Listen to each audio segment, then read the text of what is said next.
Welcome to the Marinade, a free-flowing conversation about the creative process with creative people. Each episode we welcome musicians, actors, comedians, authors, visual artists, filmmakers, anyone who creates art to talk about how and why we make stuff. This is episode 216, and our guest is Maya de Vitry. Maya is a singer, songwriter, and producer whose latest record, All My Faith, is a lyrical and sonic triumph, y'all. All My Faith was recorded in real time over 3 days and without edits. The songs revel in the beauty of love, aging, and simple moments. They find comfort in acts of kindness.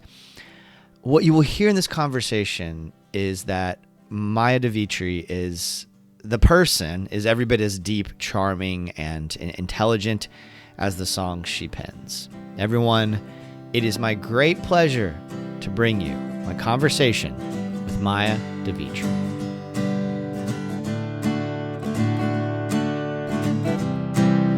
Hello. Hey, can you hear me? Yeah, you sound great. Okay, great. Yeah, thank you for having such a wonderful setup. You sound fantastic. What a delight. I would talk to every other guest, please. Well, this is all Ethan, my partner. He helps me with this side of things. Well, big thanks to Ethan then. Yeah. Thanks for doing this. I'm so excited to talk to you. I am devouring your record. I keep listening to it. It's so good. Oh, and, thanks. I'm really, really excited to dive into it. What an incredible, fresh, beautiful, lyrically rich, sonically rich record. I mean, just grabbed me from the first jump. I was listening to it in a hotel room in Greenville, South Carolina. It was like one of those, sometimes it takes a couple of listens for me to really get hooked on a record, right? And that's normal. That's okay. That's not any slight to the record. This was not one of those. This was first listen. Yes, please. Give me another listen. Give me these songs. You got to be feeling great about it because it's absolutely wonderful. I am actually. I love it so much. I loved making it. I loved writing these songs. I was like trying them out in live shows and kind of editing them as I was touring. Like just thinking like, oh, I could switch that. I could change this thing about that third verse, or this song needs a bridge, or like just kind of almost writing not in direct collaboration with the audience necessarily, but it felt kind of like spiritually like connected to them. And then by the time I went in to record it, I just had no doubt. I was like, these are the 10 songs. And it was just so fun. And the band is amazing and just showed up for the way I wanted to do it, which is no edits at all. Just like fully live, everything going down at once, harmony, vocals live. So it's basically just like a show that's recorded. We played each song a few times and kind of picked our favorite of the versions we made, and that's the record. Amazing. And I want to talk about that process, the recording process as well. But the writing process interests me greatly. And that, like, the idea that, if I understand correctly, these songs were all written within about a year span. Mm-hmm. And the fact that you were writing them on the road, playing shows, was that a normal process for you? Is that typically how you write? No. So what was really different about the pacing of this record for me is like I had finally got to the point where I was sort of caught up with all these songs that I think were like inside of me that I had to like let out after I was in this other band, the Stray Birds, for several years, and then started doing solo records. And I kind of started making records really fast. And I was always like one record ahead. Like I would have the songs written and recorded already while I was like touring the previous one. This one wasn't that way. It was all fresh. Like I was just, so I was able to kind of think about like where am I right now? Like what's my headspace? What am I thinking about? What am I doing? Like went on this river rafting trip, like the canyon ended up in some of the songs. Think wherever I was in my relationship at that particular moment is documented, like just different different things that were just so present to me, and that was new because before the writing process was kind of like a, okay, I'm going to steal away at home in these times that I'm, home in between tours, and but sort of work really far ahead. And I was always shying away from like some of the most close to me topics or most intimate topics. I was just like pushing them away. Like, I don't like, I don't want to go there. I'm just going to write these songs that are easier and still feel relevant without like kind of touching the stuff that feels um, so I don't know, just cathartic ultimately to write, but difficult too, or vulnerable feeling. Okay. So the writing ahead, Mm-hmm.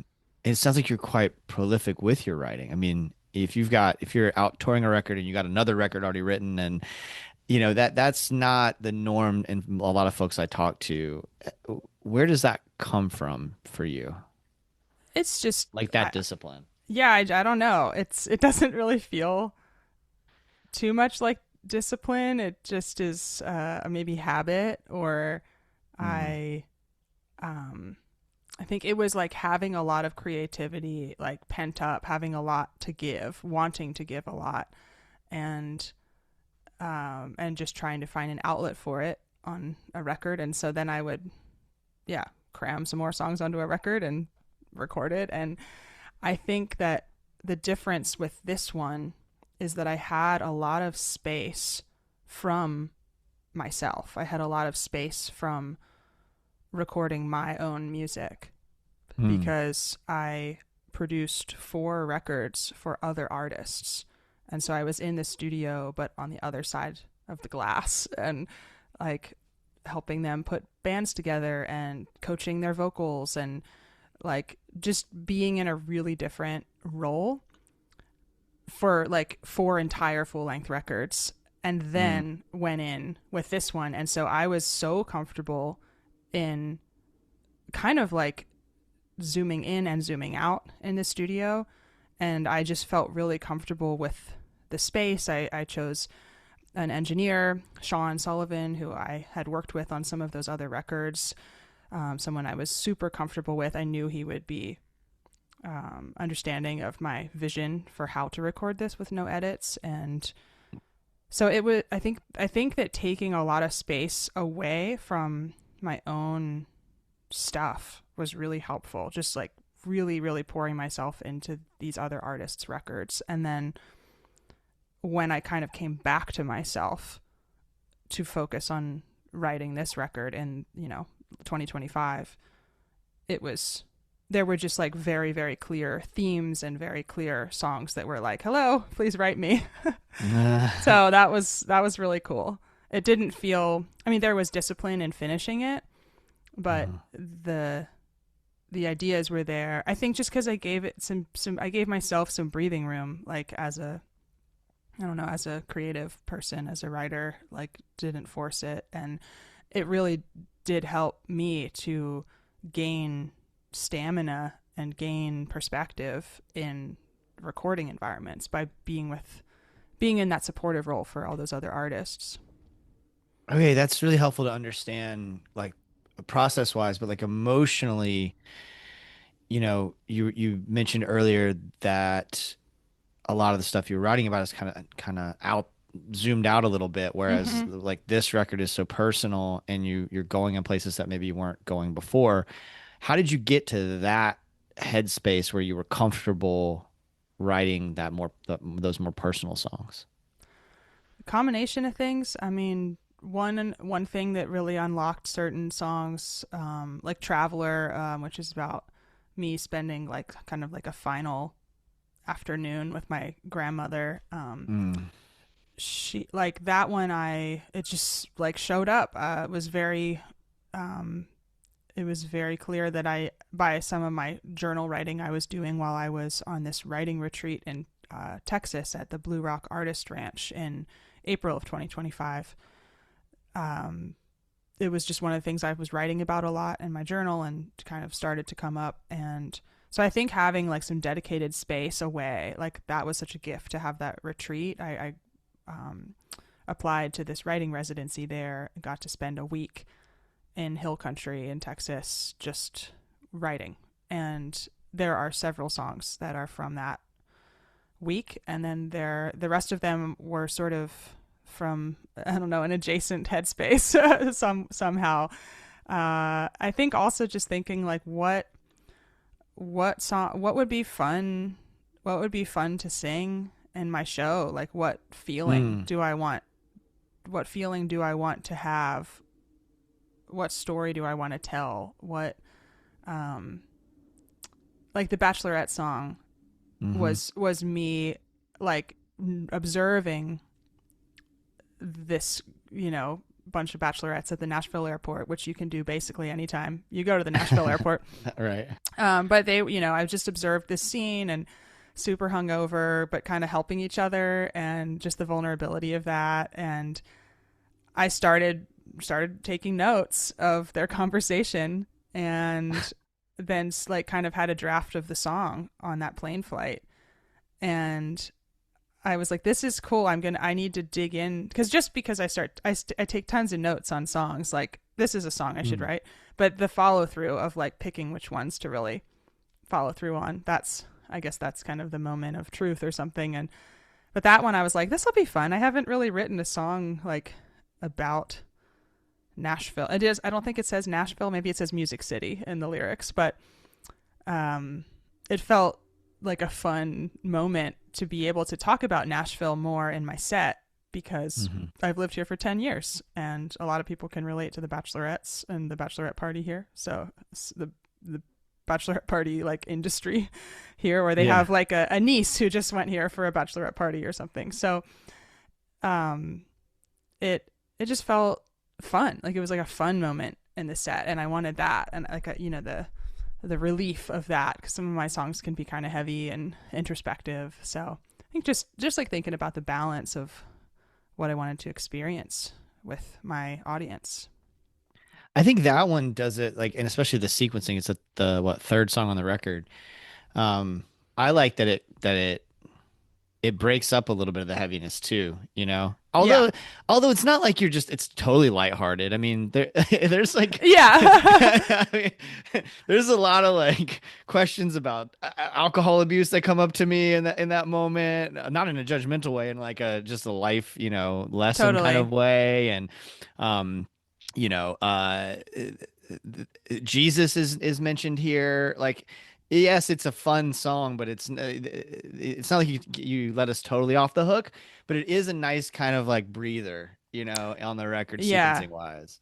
Yeah, it's sort of sung as if it's a fun song, but it's you're right, there are layers to it. Yeah, yeah, yeah. I mean, it's a standout for a lot of reasons. And it's an example of, you do such a great job of painting these worlds and bringing us into them. Um, I was really impressed. I'm definitely a lyrics guy in a big way. And I was really impressed with your writing, not just on this record, but listen to all your stuff. This particular record um, is so fresh to me and incredibly strong. But just across the board, your writing, like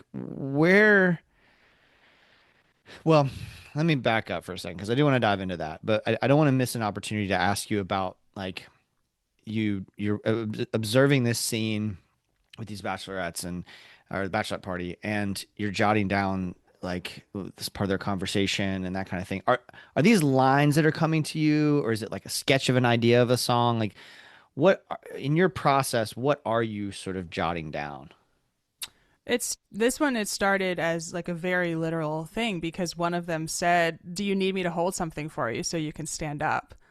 Uh-huh. And I was like, "Whoa." Like sometimes I think a lot of my process is like seeing a line and then like seeing the possibilities of the way that particular line feels, and then seeing the possibilities of how you could kind of smash that up against different different contexts. Like I think that's the this crazy cool thing with songs is like one line, like I will love you forever. Like that could mean so many different things Mm. with each particular verse kind of like dripping down a meaning to it. Yeah. And Yeah. so um or like, you know, two chairs at the kitchen table, or so, like just a line could just, then it can take on new context as the song evolves. And that's like this part of the craft that is so mesmerizing to me and so fun to get in there and like play with, because it's like, Mm-hmm. wow, from just a simple few words you can like really build a whole world and build a whole scene. And then the with songs, how it has this like refrain or this repeating thing that kind of comes back around. That's, I mean, not all songs have that, but I usually have a chorus or a refrain or something like that. And so that's part of the craft that is fun for me, is to try to pace it so that that chorus like means something or deepens in meaning, or like widens kind of as you go. And so with a line like that, I heard that, then I saw the whole scene, like, can I hold something, or do you need me to hold something for you so you can stand up? And then I just started to be like, wait, that sounds like that would be fun to sing. I immediately kind of started hearing like, do you need me to hold something for you, like to hear the melody of it. And kind of knew I wanted it to be like in this simple kind of honky tonk style of singing, and like very approachable chord changes, very like, yeah. And then just started like painting the picture of everything I was seeing with them, like the pizza they were attempting to eat, the you know, and then also just my memory of what I'd seen downtown a million times. Just started jotting down like all the scenes that I'd ever seen, the pedal taverns and the tractor that hauls people around, and just kind of like making a collage of all of those things. And then another part of the process or the craft is like sort of organizing those. That like really became the first verse then, is sort of painting the scene of, you know, the honky tonks and neon laughter and all of the, just trying to get like those like a color in there, and the sound and the sensory details to paint the picture of what Broadway is like in downtown Nashville on like any night of the week. Yeah, because that could have gone, you know, in less capable hands. That approach could have been way too topical, and instead, what we have is this layered, very human story about these people, and with lessons and experiences that we can apply to our own lives, right? Like if you had never been, I mean, I've been in Nashville a million times. I've seen that exact scene a million times. It, but if I'd never been, like the way you write the song would put me there in a very human way, not in like I'm watching the monkeys dance at, you know, I'm like on at the zoo or something, but in a very human and empathetic way, which I think is part of what's impressive about the writing in this particular instance.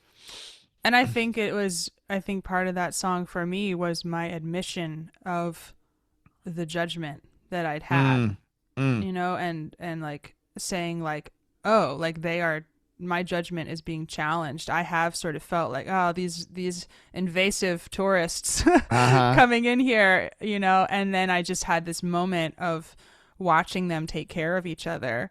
And was like, well, I remember writing in my journal on that plane flight, was like I have been hungover from like I vividly remember just like being in this bathtub, like it was like an empty tub, absolutely hungover from tequila. I basically don't drink anymore, but like, you know, years ago, just this awful night, and I was like, just thinking like, what, like, am I ever gonna feel well again? Like, what's that? You know, just feeling so sick. And I was like, I can't judge these people. Like, I've been there. Like, we've all been there, or in some way. And if we haven't been there from self-inflicted choices, we're all going to get sick sometime and Right. need help. And we're going to, we might live long enough to need help to get dressed or go to the bathroom, or we have a surgery that takes us out for a couple months, or, like you need to learn to walk again. I don't, Mm-hmm. there's like so many, um, unknown factors that we're all up against, and we are all going to need help, and it's not something that we typically like talk about or aspire to. Uh-huh. But it's very real. So I just suddenly like saw all of us in them, and I was like, because one of them said that line, like, do you need me to hold something for you so you can stand up? And I was like, oh my gosh, like we're actually all of them. Or they are all of us. Yeah. Well, and what a great I've been reflecting on this lately. I'm glad we're having this conversation. Just asking for help is not something that many of us are good at, and I'm not good at it at all. I'm trying to get better. Just went through like I feel great today, but I just went through a little spate of not a little spate, a very heavy spate of really intense anxiety with a dash of depression, which depression is usually thankfully not a big issue for me. It's anxiety is my big challenge. And I was communicating to people that love me and that are very supportive of me that I was feeling this way because I felt like I wasn't being able to show up the way that I normally would for them. And I wanted to make sure they understood what was going on. And they, of course, because they love me and they're great people, offered help. And my reaction, I'm reflecting on it now that I'm on the other side of it. My reaction was like, I don't want to burden anybody with this. Mm-hmm. Right. So like that idea, like, do you want me to hold something for you so you can stand up? Like, I think there's a transferable lesson for all of us in our lives, like offering that more often and then also accepting, hey, yeah, you know what? Could you hold this for me? So I can stand up. I love that. And the timing of this conversation for me personally is really um, poignant. Totally. I really relate to that. And I am, I am really always struggling with asking for help, and then accepting that help. Like, I'm just like, oh, I'll just do it. I'll just take care of it. Or, Right. I can power through this. Like I'm even like notoriously like always carrying too many groceries up in one trip from the car. Uh-huh. Couldn't be me. Could not be Yeah. me. Yeah, right. All right. I want to dive in a little bit to some other songs because, like, All My Faith, you know, kicks off the record. And um, I don't know. I came back to a bunch of the songs. I think that one's the one I came back to the most. And I'm wondering, like, there's a few things that stood out to me, but just like the idea of faith seems to come up. And throughout the record in different ways. And I wonder if that's like how intentional that was, but also like what that word itself or that feeling itself means to you, that idea of faith. Yeah, it does come up in a few places, and I think like oh, it felt important. Part of the intimacy or the vulnerability of this record also felt important to like include it and include the like I don't it's not faith in like an organized religion kind of way, but just faith in um I guess like faith in nature and time and processes and relationship, Mm, and faith in a real cornerstone of the record is faith in relationship, and what kind of like I think faith in it's sort of like a counterculture version of faith, like faith in the interdependence mm, of our world, interdependence of us and the natural world as part of it, and interdependence in our relationships and care for each other, kind of like as resistance a little bit to um I think like a lot of the faith in independence that is often celebrated in the US especially, Mm-hmm. like that kind of like, I've got it, I'm on my own, I worked Yeah. hard for this, everyone else back off. Mm-hmm. And like the interdependency of a band playing together and trusting each other in a moment of like, okay, whatever you guys bring to the table, like I accept, you know, warts and all, like let's go. Whatever, Mm-hmm. like you're just gonna know what to play, you're gonna sing the right part. It's like we can do this. That kind of faith, like faith putting my putting like sharing my art, the creation of my art with others, and including people in a process of like realizing something together.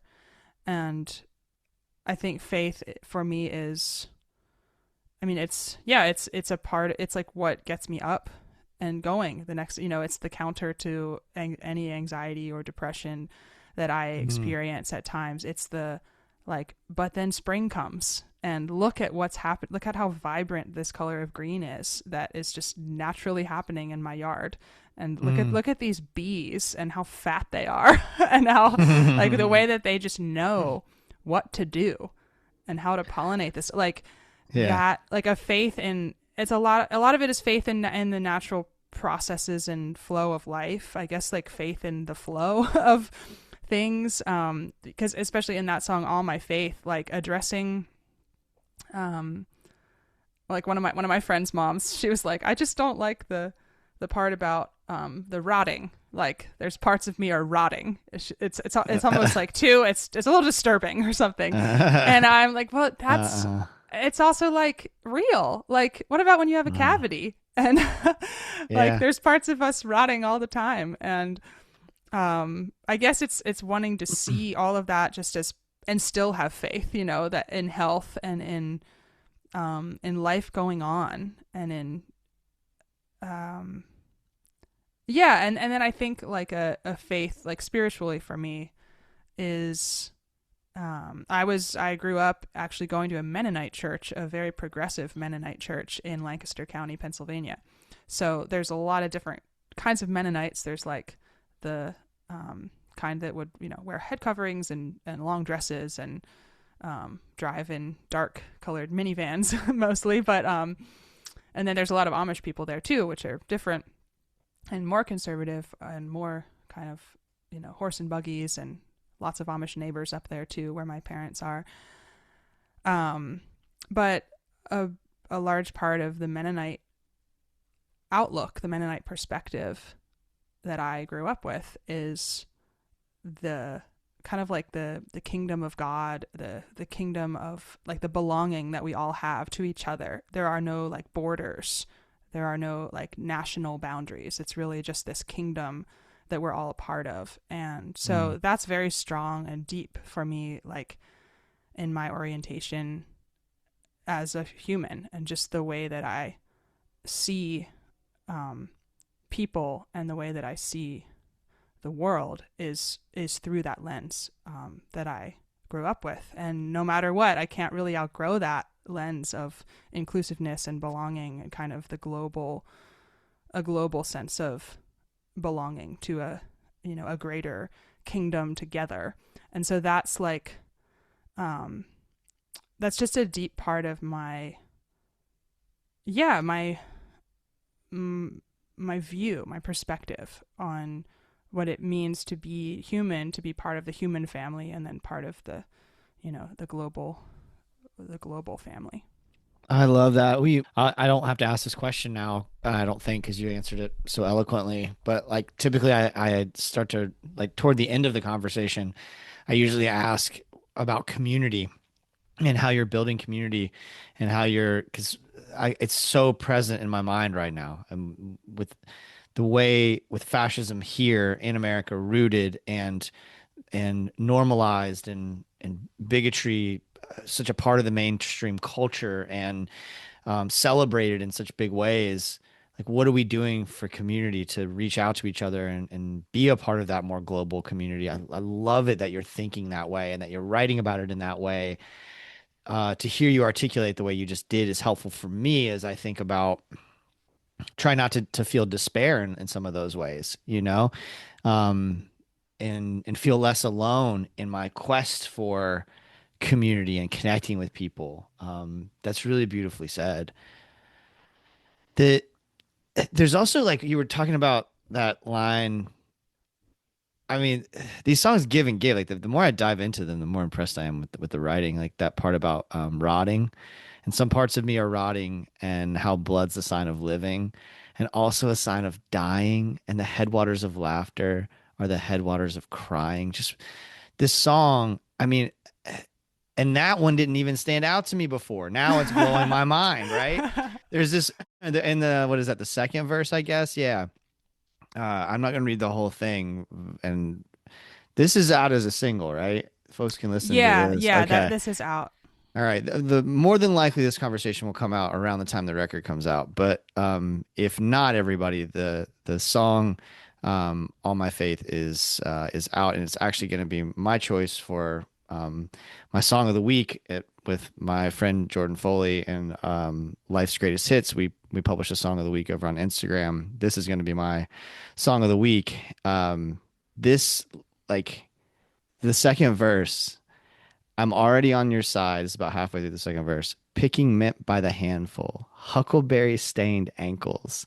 I want the kind of love that we can never untangle. What a deeply personal and like there's like some mundane in there, right? But the mundane has such significance, is given such significance. Like scenes like that you know, the recording process you did without edits, the writing process, what does that look like? Something like that's a really powerful scene for me. And like for you, does that flowing out of you? Is that a lot of back and forth? What does that look like? Some of it is just as it comes out of me. Mm. Some of those lines in that song in particular.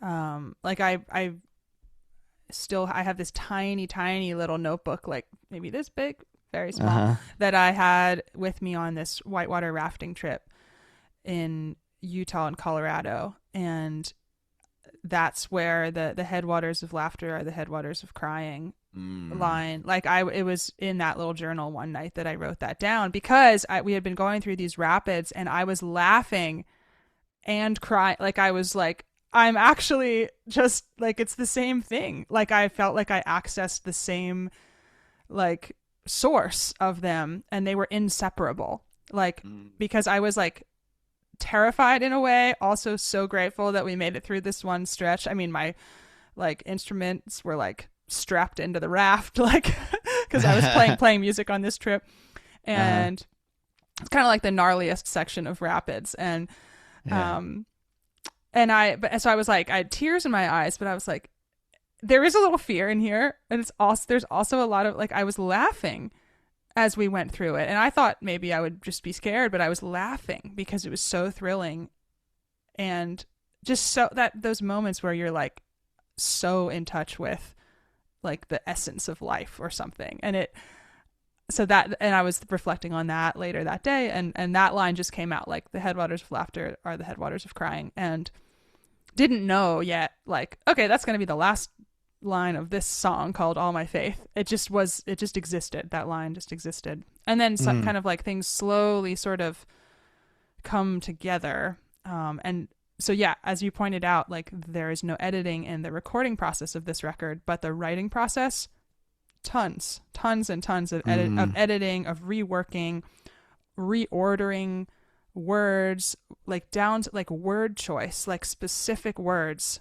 I mean, I was sending updates on the words to the harmony singers, Joel Timmons and Shelby Means. I was sending them like new versions up until like the day before we went into the studio. Like actually, like it's this one. I changed. It's Advil in the Bachelor or Gatorade or whatever. Just like Yeah, yeah. choosing these specific words to tell and paint this picture. Um, like yeah, that stuff was evolving with how it felt to sing and sing it in a certain flow in front of an audience, evolving with how it felt in my body to sing this song, because I really want the words to feel physically um correct is like not quite the right word I'm looking for, but just to feel like really good in my mouth, honestly, when I'm singing them, because Yeah. like they need to flow, they need to, like, the words themselves need to groove really hard for me to be happy with them. Like they're like a separate drum, kind of like a separate heartbeat to the, like a counterpoint to the drummer and my rhythmic guitar playing or whatever else is going on. Um, and so there's a lot of play and editing of that stuff behind the scenes, for sometimes it's like weeks of not being sure how something's going to kind of pan out. But just trying stuff, and yeah, so there's a lot of editing, and some uh like that scene is, there was just a very specific like hike I was thinking about in the Pacific Northwest, that like just this moment of huckleberry picking out in the woods, and like I really, I don't know, it's like a little gift to myself, that those little stories and moments of, sometimes I can know exactly, like, yes, I was in that, I was on, I can remember that drive up that road, that dirt road, and then the way we parked and where the little stream was, and Mm. looking over our shoulders for bears, and just the whole Hmm. like I can just kind of take myself back to it with just a few words. Yeah. And that feels like a real, one of the real joys and gifts of doing your own writing. Like, for me, I can take myself back to that place, and then for anybody else who's going to hear that, they can, connect the dots and figure out what that, maybe they have a direct association with something like that, or maybe that means something more symbolic, or it's unknown to me what it's going to mean to anybody else. But when I can stay really true to, like, okay, this is, that song, like I go through all these different places, like the Adirondacks, like there was like this A-frame that like my partner and I went to up in upstate New York, and like there's like it's just like this little vacation we had, like these moments that like flash by as I'm singing that song. It's like so much is crammed in there, and it's all very, very true and specific to my life. But there's I know there's, because of some really great stories I've heard from other people already about it, like I know people are finding their own doorways into the song and what Mm. things mean, even if they, don't know, haven't been to the Green River Lakes in Wyoming or something. Like I was just driving in Yeah. Kentucky the other day, and I was like, oh, they have a Green River Lake here too. So, Uh-huh. Yeah, there's, yeah. but it could also mean any lake or any symbolic lake. Yeah. That's fun. Yeah, there's lots of songs about that, specifically in that place in Kentucky. I'm from Mm-hmm. Kentucky. Um, yeah. Okay. So let's dive into the no edit recording process, because one of the like I got that note later. Like usually I don't read the press materials until after I've listened to the record, because I don't want to be influenced at all the first time through, right? I want to give the record by itself, like let it stand alone, and then if it grabs me, then I go back and do the research. And here we are. So it obviously grabbed me the first time, and I was surprised by no edits, because I can hear it now, the energy, right? I can hear the energy, the live feeling energy, but it just sounds so smooth. It's so good. It's so well produced. It's so smooth that it sounds so good. Um, and so I'm curious about the choice to do that, like how you got to that place, and then like how'd you capture it like that? Like how did you capture it in such a beautiful way? Well, as a singer, I, I've been on tour for so many years now, like playing fairly small shows, sometimes to 20 people, sometimes to 10 people, sometimes to 100 people. Sometimes it's 200, sometimes it's 1,000 if I'm out opening for another band or playing at a festival or something. But I have so much experience dropping in to like the most compelling possible version of the song is what I'm giving to people every single time. It doesn't matter if there's only 10 people in the audience at this little tiny folk club or something. I'm going to give them like the absolute most, emotional version that I can. And so every night I've been doing this, for years now as a solo artist, and then I did it for 7 or 8 years in the Stray Birds. And but especially, the Stray Birds was its own thing, and that was more, I was still really learning how to even use a microphone back then, because we would use a large diaphragm condenser mic, and I didn't really start using a dynamic mic until the very end of that band. And I don't really feel like I evolved as a singer until I was consistently singing on a dynamic mic and having a monitor in front of me, because I couldn't really work the mic or understand how softly I could sing and still be heard, and then also how loud I could get, and how to kind of work it in that way. So I'd say especially around like 2016, 2017, when the band switched to that. And then ever since then, I've been, it's been about 10 years now of like really trying to hone in delivery of songs. And in also just trusting my guitar playing to just be consistent, and of doing that over and over again. Kind of like, I'm not worried about this. It just is what it is. And just dropping in to the song so deeply.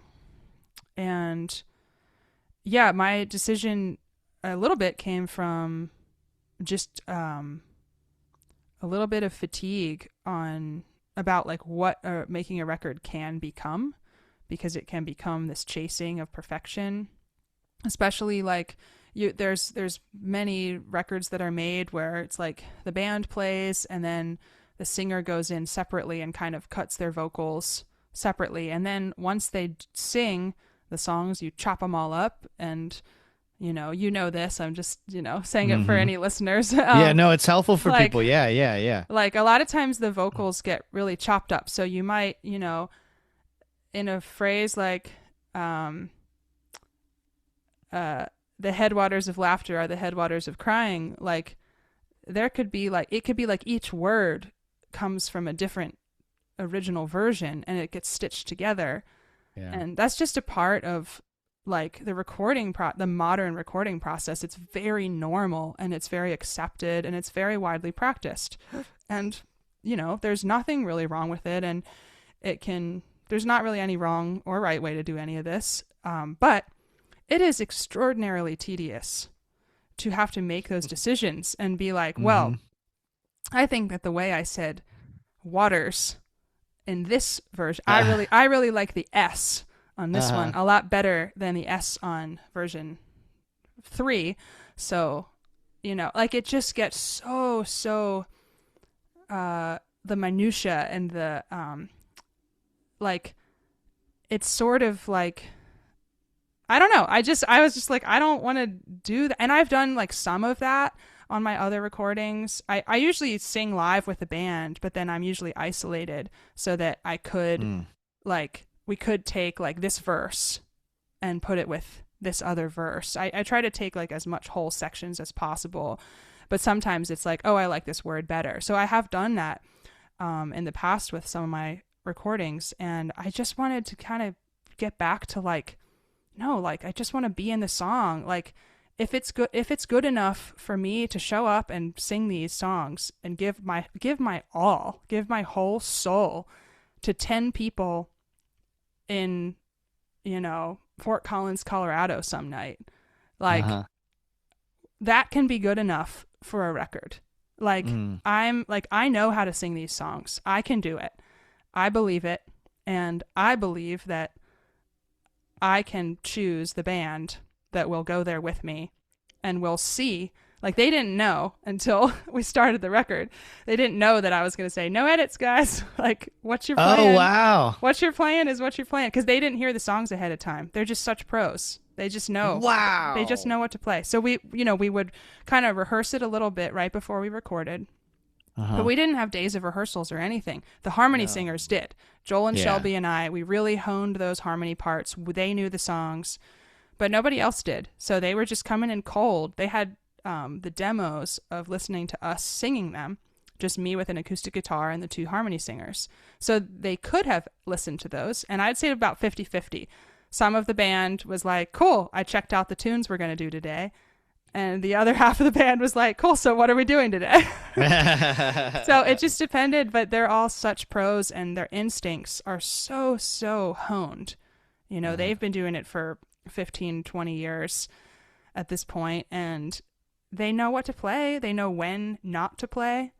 They, and I thought, you know, I probably spent as much time.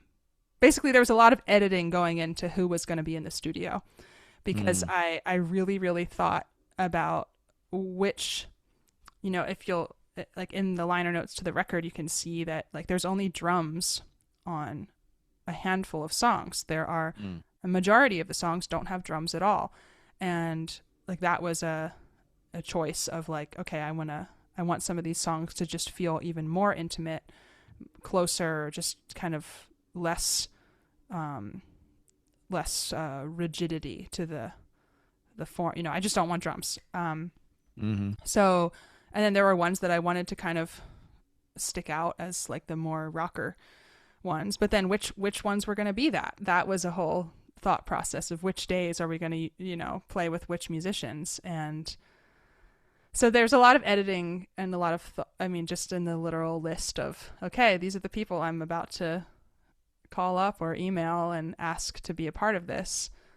And that's a huge part of the puzzle for me, because if you choose the right people, you're set. Like they are in, they know what to do, and their musicianship is just so expert, but also so humble.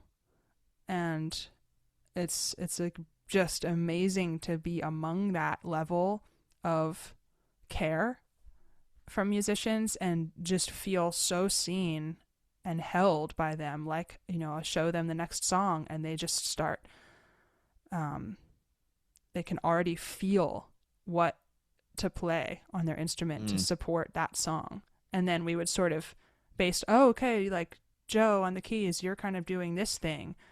Oh, you're going to do this synthy thing. Oh, you're going to play organ. Okay, well then over on the guitar, like this person's Ethan Ballinger is going to choose to play this, and then Ethan Yojevitz is on the bass. He's thinking, I wonder which I want to play an electric bass on this one because I want this certain sort of sustain. But which? Oh, you know what? I'm going to try fretless. Actually, I'm going to go with this hollow body. Like they're just think they're calculating all these tones. So that's why there's like not really any decision making to do after that. It's like they're making all of these brilliant choices and bouncing them off of me and off of each other. And then we kind of come to this like, okay, that's the sound. This is this, and that like the smooth sound that you're talking about that you hear there. It's just like, well, it was collaborative. It was reached collaboratively by people being like, oh, well, you're doing this. Okay, well, I'll do this, which is so different. It's because it happened in real time. And a lot of times records are made where maybe you do the basic thing where there's like drums and bass and guitar, and then you like slowly layer things on top. I've made records that way. Violet Light was entirely made that way. Everything was built off of me strumming and guitar and singing because it was made in the pandemic fully remotely. So like one thing at a time. So I've experienced that, and it's a perfectly fine way to do it. But this was this real time collaboration of like tones and like, oh, I'm going to adjust my guitar tone this way because I can hear what you're doing on this, on the drums. Like, oh, you're going to do a cymbal there. Okay, well, I'll do this. Just so much give and take. That's incredible. The magic of when you play with somebody else and you're in sync with each other and you trust each other and the letting go. Like I'm hearing a lot of like there's a lot of, again, back to that word faith. A lot of faith and trust in the people that you're playing with, that it almost like it's almost, I was always intimidated. For a long time I was intimidated by the idea of playing with other people because I can write, I can sing okay. I'm a rudimentary guitar player who I think of myself as a songwriter and not really a musician. Like I'm not someone who could show up to your, and just sit in with you, right? Like that's not, I'm not that kind of musician. I can get up there and sing my songs, but for a long time I was intimidated by the idea of anybody else being a part of that process. Um, And then I finally started to let go when I started playing with really talented people. And then I realized, oh, I don't have to do anything. Like I just have to serve the song the way I know how to serve the song. They're going to take, they know when to give and when to take. They know what to do. If I will just get out of their way and just do my thing, they can play anything. Like I just recently met someone who's a saxophone player, and we played together. And my songs are like folk punk kind of, uh, just me and a guitar, protest songs and love songs, and uh, saxophone is not something I heard on my songs, right? And she got up and played with me the other night, and she's gonna play with me this Friday at my gig. And it was just fucking magic. It was so beautiful. And I didn't have to worry about anything because she's such a pro. I just played my songs and then got out of her way when it was time to get out of her way, right? But the magic in that room, and like even on video it comes through. It's just so special. It's exciting to hear you talk about it the way you just talked about it, because I recently have experienced something similar, where like these people know what they're doing. Just get out of your head, play the Mm-hmm. song. You trust the song, you trust the writing, you trust, and now trust these people. And when you trust those people, there's some not just musical magic, but like a connection that you form with those human beings as well. Absolutely. And I think, like I have the role of producer on this record, and I've had that, on other people's records now, and on others of my own. But I think that on the outside, some people could think that that role is like, oh, so you're the one telling everybody what to play, and or how to play, or any of those things. Hmm. And for me, it's like, no, I'm sort of setting the scene, setting the lighting, setting the emotional lighting of Yeah. what is happening, and then I'm trusting these people that I've asked, because they are the one. Like I don't have any experience. I've fiddled around on the drums or the bass, or all these different instruments, and even like as a harmony singer, like they have instincts that I might not have. I want their instincts and their life experience and their fingerprint, like their musical fingerprint in it. And I want them responding to my fingerprint, which is this song that I'm bringing to the table and the way I'm singing it.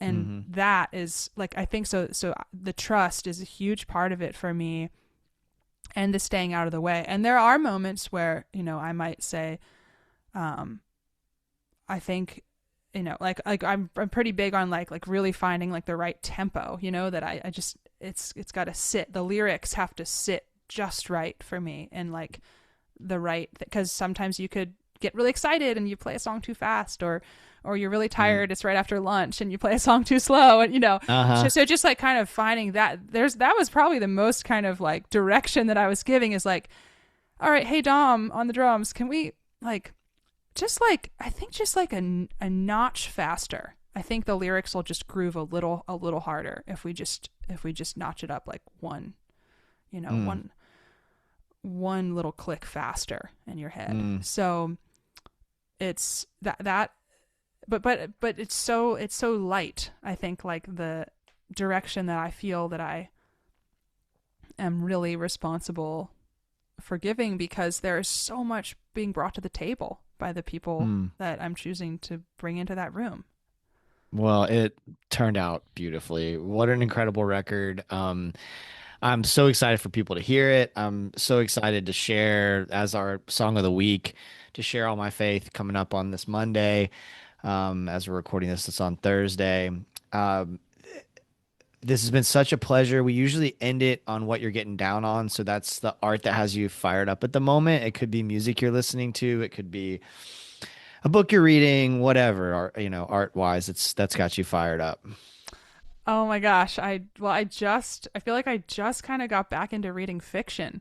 Mm, Yeah, I really wanted to watch that new, I guess not a couple years old now, the movie Hamnet. mm-hmm. And then my friend was like, "Oh, you should read the book first. It's Mm, so good." So I got the book and I just finished it, and cool. it is so beautiful, and I really enjoyed the historical fiction aspect and just kind of going back to the 1500s and Cool. like yeah, it was just some of the scenes are just so beautiful, and I'm really fired up about like a good old paperback right now. Awesome. Yeah, I just finished Willie Vlotten's new book, The Left and the Lucky, and Willie is one of my favorite writers. And I don't know what to do now. Like I'm a book at one book after the other kind of person, right? Uh-huh. But that book laid me out so much that I'm like, I don't know what to pick up. I was gonna grab my friend's nonfiction book, which is related to what my day job is, which is working as a teacher and an instructional coach for teachers. And so I'm very excited to read this book, but I'm like, I, this Willie ruined me. I don't know. I don't know where to go. Like I haven't even picked up another book. I'm kind of like Yeah. picking at the autobiography of Malcolm X because I've been picking at that for like 6 months.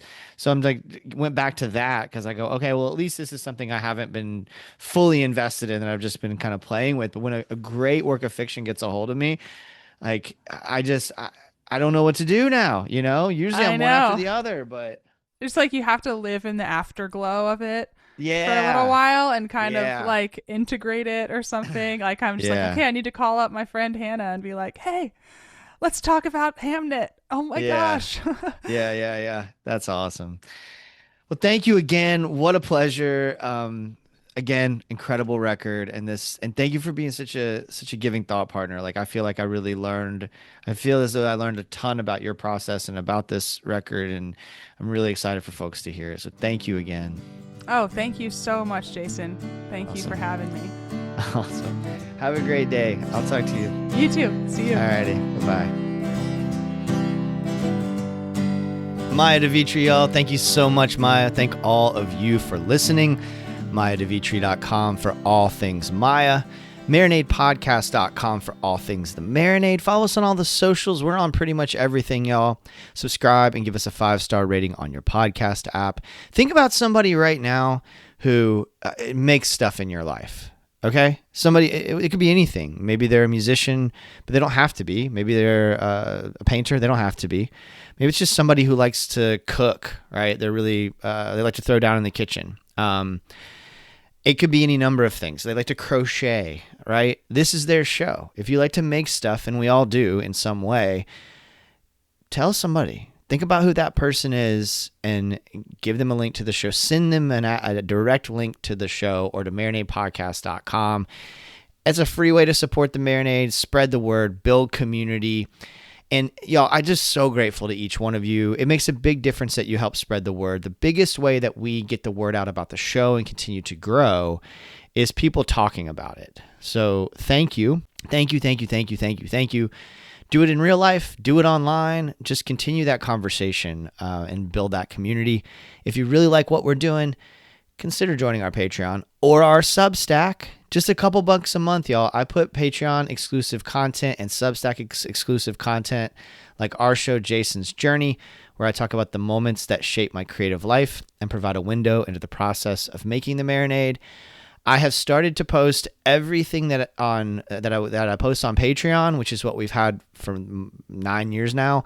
I post that on Substack as well. So I have a new essay that's up right now about the open mic that I host, Be Original Open Mic. That was my brainchild about a year ago now. that has been just such a powerful community that we've been able to grow. That's on both platforms. All this exclusive content, if you prefer Patreon, it'll be there. If you prefer Substack, the same thing will be on Substack. So come on out. Huge shout out to Warren Buck for joining the Substack. Huge shout out to Bobby Jukes for joining the Patreon. Thank y'all so much. The more we can grow this thing, the more I can do it, right? So let's go over there, and it's fun. I have as you're listening to this, by the time you hear this, there will be a video that I posted, a Jason's Journey video, where I'm diving into the question of how do you get started on a thing, right? You've got an idea. You want to make something, and then you have all these roadblocks: time, money, imposter syndrome, all of those things. I work through all those things on a daily basis. And so I have a little insight, and I talk to people about that kind of stuff. So I have some insight that I hope will be helpful for y'all. Check it out on Patreon or check it out on Substack. Either way, if you want to support the show financially, but you don't want to commit to a monthly subscription, you can just send us a little bit of money on Venmo or PayPal. Let's just think about it like a tip jar. If you're out at a show and you see somebody, or you're out at dinner and somebody's playing covers over in the corner and two people are paying attention and you're one of them, you're going to drop a couple bucks in their bucket, right? Why not? I'd love it if you do the same for us digitally. I'm making an original record, a record of my original tunes. It is pretty much done, y'all. I'm just trying to get the artwork figured out and a couple other little logistical things. And I'm playing a bunch of gigs. I'm really leaning into, I know I feel like I say this all the time, but I'm really leaning into creative work right now. I'm taking on a part-time teaching job. I'm going to spend at least a couple of months just like getting up and doing creative work all day. It's 1:38 in the PM on Saturday right now. I got up about 7 this morning, and after taking care of Bucket and exercising, I've pretty much just been going the whole time. That's my goal, and it's so much fun. I'm really enjoying this. I'm taking a little bit of a risk here, and so far people are responding. And I just want to thank you so much again and again and again for supporting this Marinade thing, for believing in me, believing in my art. Thank you. Until next time, go out and create something. Cheers, y'all.